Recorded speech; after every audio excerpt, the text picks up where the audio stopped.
오늘 우리에게 주시는 하나님의 말씀은 열왕기하 4장 38절에서 44절까지의 말씀입니다. 열왕기하 4장 38절에서 44절까지 우리 한 목소리로 봉독하시겠습니다. 함께 봉독하십니다. 시작. 엘리사가 다시 길갈에 이르니 그 땅에 흉년이 들었는데 선지자의 제자들이 엘리사의 앞에 앉은지라. 엘리사가 자기 사원에게 이르되 큰 솥을 걸고 선지자의 제자들을 위하여 국을 끓이라 하매 한 사람이 채소를 캐러 들에 나가 들포도 덩굴을 만나 그것에서 들호박을 따서 옷자락에 채워가지고 돌아와 썰어 국 끓이는 솥에 넣되 그들은 무엇인지 알지 못한지라. 이에 퍼다가 무리에게 주어 먹게 하였더니 무리가 국을 먹다가 그들이 외쳐 이르되 하나님의 사람이여 솥에 죽음의 독이 있나이다 하고 능히 먹지 못하는지라. 엘리사가 이르되 그러면 가루를 가져오라 하여 솥에 던지고 이르되 퍼다가 무리에게 주어 먹게 하라 하매 이에 솥 가운데 독이 없어지니라. 한 사람이 바알 살리사에서부터 와서 처음 만든 떡 곧 버리떡 20개와 또 자루에 담은 채소를 하나님의 사람에게 드린지라. 그가 이르되 무리에게 주어 먹게 하라. 그 사환이 이르되 내가 어찌 이것을 100명에게 주겠나이까 하나 엘리사는 또 이르되 무리에게 주어 먹게 하라. 여호와의 말씀이 그들이 먹고 남으리라 하셨느니라. 그가 그들 앞에 주었더니 여호와께서 말씀하신 대로 먹고 남았더라. 아멘. 할렐루야. 오늘 본문 38절 이하의 말씀의 배경은 이렇습니다. 엘리사는요 한 곳에만 머물러 지내지 않고 여러 곳을 다니면서 사역을 했는데요. 그 중에 한 곳이 여리고 가까이에 있는 길갈이라는 곳이었습니다. 그곳에는 엘리사가 세운 선지자 학교가 있었어요. 오늘날로 말하면 신학교 정도가 아닐까 싶습니다. 43절에 보면 약 100명 정도가 있었는데요. 39절에서는 선지자 학교에서 배우는 수련생들이 종종 들로 나가서 나무를 캐거나 야생 열매를 따서 먹었던 것을 짐작해 합니다. 근데 그 땅에 흉년이 들었어요. 수련생들이기에 먹을거리가 풍족하지 않았는데 거기에 흉년까지 들었으니 수련생들은 배가 많이 고팠겠지요. 엘리사는 그 상황을 잘 알고 있기에 다른 사람에게서 받은 음식을 수련생들에게 나누어 먹게 하기도 합니다. 오늘 본문에서도 엘리사가 길갈에 들러서 수련생들에게 무엇을 먹이고자 했던 것 같습니다. 그래서 한 종에게 수련생들에게 먹이기 위해서 국을 끓이라고 명령을 하지요. 그 명령을 따라서 그 종은 큰 솥을 걸고는 이제 나무를 캐고 가지고 왔어요. 그 들에서 들포도 덩굴을 발견하고는 그 덩굴을 뜯어서 옷에 가득 담아와 국솥에 잘 썰어 넣었지요. 아마도 덩굴에 달린 열매를 썰어서 넣었던 것 같습니다. 수련생들은 국을 다 끓였다는 소식에 각자 국을 떠 먹으려고 하는데 국을 먹으려고 맛을 보니까 거기에 사람을 죽게 하는 독이 들어 있다는 겁니다. 그 말을 들은 엘리사가 그 종에게 그럼 가루를 가져오라고 그리고는 그 가루를 솥에 던져 넣었더니 그 솥 가운데 독이 전혀 없어졌다. 이게 오늘 본문의 내용입니다. 이 말씀에서요 주님의 몸된 교회를 섬기는 우리들에게 주시는 메시지가 있습니다. 먼저 우리는 교회와 성도들을 위해 국을 끓이는 사람이라는 겁니다.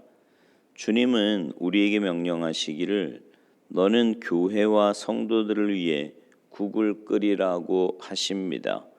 우리는 다시 말하면 성도들을 섬기는 자들입니다. 상석에 앉아서 국을 받아 먹는 자가 아니라 국을 끓이는 자다라는 거예요. 물론 상황에 따라서는 국을 받아 먹을 수도 있지요. 그러나 마치 내가 높은 지위에 있는 사람처럼 그렇게 섬김을 받으려는 것이 아니라는 겁니다. 우리 주님도 섬김을 받으려 하지 않으시고 도리어 섬기러 오셨다, 이렇게 말씀하셨지요. 우리도 그 섬김의 길에 있어야 합니다. 누가복음 22장 27절에 보면 제자들끼리 내가 크다, 네가 크다 이러면서 옥신각신하는 모습을 보신 예수님이 이런 말씀하세요. 앉아서 먹는 자가 크냐, 섬기는 자가 크냐? 앉아서 먹는 자가 아니냐? 그러나 나는 섬기는 자로 너희 중에 있노라. 우리 주님은 섬기는 자로 우리 중에 계시다는 겁니다. 그래서 그 주님 앞에서, 그 십자가 앞에서 내가 크다 하며 섬김을 받으려 한다면 참으로 주님께 부끄러운 모습인 거지요. 요한복음 13장에 보면은요, 주님께서 제자들과 유월절 만찬 자리에서 그들의 발을 씻겨 주신 후에 다시 식탁에 앉으시고는 이렇게 말씀하십니다. 내가 주와 또는 선생이 되어 너희 발을 씻었으니 너희도 서로 발을 씻어주는 것이 옳으니라. 내가 너희에게 행한 것 같이 너희도 행하게 하려 하여 본을 보였노라. 주님이 본을 보이셨대요. 우리는 남이 보든 보지 않든 남을 섬기는 일에 좀 더 관심을 가져야 합니다. 그리고 어린아이의 발을 씻기듯 정성스럽게 마치 주님의 몸을 씻기듯 그렇게 교회와 성도들을 정성스럽게 섬겨야 하는 겁니다. 또 하나, 우리의 봉사와 섬김에 독이 있을 수 있다는 것을 알아야 합니다. 엘리사의 종이 큰 솥을 걸어놓고 이제 오늘 본문에 보니까 한 사람이 나가서 들포도 덩굴을 발견하고는 옷자락에 가득 채워 가지고 와서 그것을 넣고 국을 끓였단 말이죠. 그런데 수련생들이 그 국을 먹으려고 맛을 보다가 소리를 칩니다. 그 솥에 사람을 죽게 하는 독이 있다고요.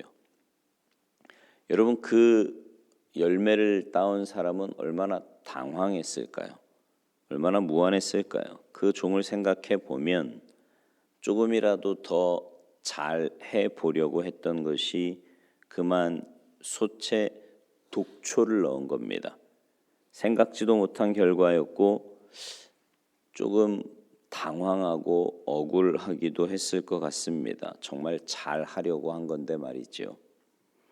하지만 분명한 사실은 그 종이 열심히 끓인 그 국을 먹었다면 다른 사람들을 고통스럽게 했을 거고 심지어는 죽을 수도 있었을 겁니다. 우리는요, 성도들을 위해서 국을 끓이는 자들이라 그랬어요. 하지만 그렇게 섬기고 봉사하지만 때로는 사람들에게 원치 않는 상처를 주기도 하고요. 교회에 해가 되는 일들이 있을 수도 있습니다. 엘리사의 종처럼 정말 생각지도 못했고 원하지도 않았지만 우리의 봉사 속에 독이 있어서 다른 성도들에게라든지 교회에 덕이 되지 못할 때가 있다는 겁니다. 내가 봉사하는 중에 나의 말 때문에 그럴 수도 있고요. 내 감정을 절제하지 못해서일 수도 있습니다. 또는 나의 숨겨진 인간적인 욕심 때문일 수도 있지요. 우리가 열심히 봉사하지만 우리가 원하지 않았는데 좋지 않은 결과가 나올 수도 있습니다. 오늘 본문의 종처럼 말이죠. 하지만 여러분, 그런 것들로 인해 낙심할 필요가 없습니다. 언제나 어느 교회에서나 동일하게 일어날 수 있는 일이에요. 그럴 때 정말 중요한 것은 그런 상황이 되어도 서로를 원망하거나 비난하지 않는 것이 중요합니다. 오늘 본문에서도 보면 그 위험한 상황이 벌어졌는데도 누구도 서로를 원망하거나 비난하지 않습니다.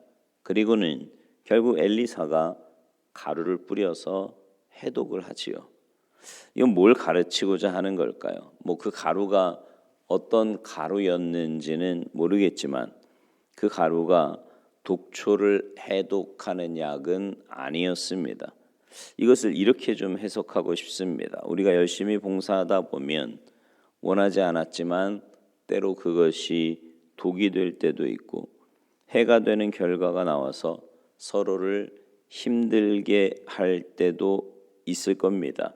그럴 때 우리가 해야 할 일은 세상의 방법이 아닌, 인간적인 방법이 아닌 오직 하나님의 방법으로만 해결된다는 것을 오늘 본문은 우리에게 가르쳐 주시는 거예요. 그러니까 세상 사람들이 모인 곳에는 인간적인 방법으로 하든 뭘 하든 그러다 안 되면 안 보잖아요. 근데 여러분 기억하셔야 될 게 우리는 천국 가서 다 볼 사람들이거든요. 그러니까 인간적인 방법 해보다가 안 되면 관둬라 이러고 안 볼 사람들이 아니라고. 그러니까 우리가 해야 될 일은 뭐냐면 하나님의 방법을 찾는 거예요.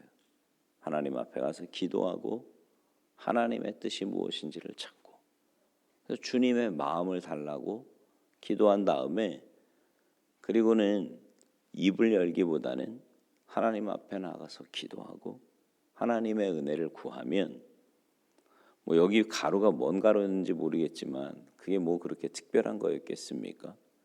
근데 엘리사가 이것을 이야기하고 그 하나님의 방법으로 이 문제를 해결한 것처럼 하나님 앞에 나아가 기도할 때 하나님은 우리의 그 모든 문제들, 여러분 가만 보면 교회에서 이렇게 문제를 일으키거나 시끄러운 사람들의 공통점은 뭐냐면 그래도 나름 교회를 사랑하고 주님을 사랑한다는 거예요.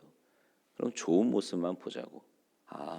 저를 열심히 하려고 하는, 물론 때로는 이렇게 좀 다스릴 필요도 있고 절제할 필요도 있지만 그래도 하나님의 방법을 찾고 믿음으로 서로를 믿음의 눈으로 또 사랑의 눈으로 바라보아 주어서 함께 선을 이루어 갈 때 아름다운 공동체를 이루게 될 줄로 믿습니다.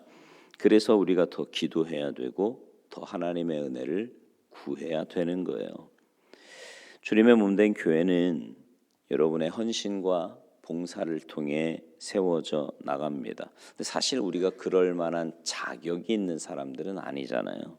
그래서 우리는 감사함으로 교회와 성도들을 위해 국을 끓이는 일을 해야만 합니다. 하지만 그 봉사와 헌신이 교회와 다른 이들에게 독이 되지 않기 위하여 우리는 더 자신을 내려놓고 더 겸손히 주님께 엎드려야 합니다.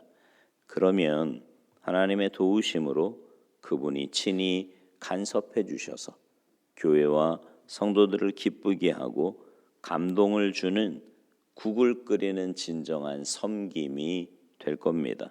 여러분의 그런 헌신과 봉사를 통해 주님의 몸된 교회가 든든하게 세워져 가게 되기를 주님의 이름으로 축원합니다. 기도하시겠습니다. 하나님, 우리 한 사람 한 사람을 주님의 몸된 교회의 지체로 불러주시고 주님의 몸된 교회를 섬기게 하시니 감사를 드립니다.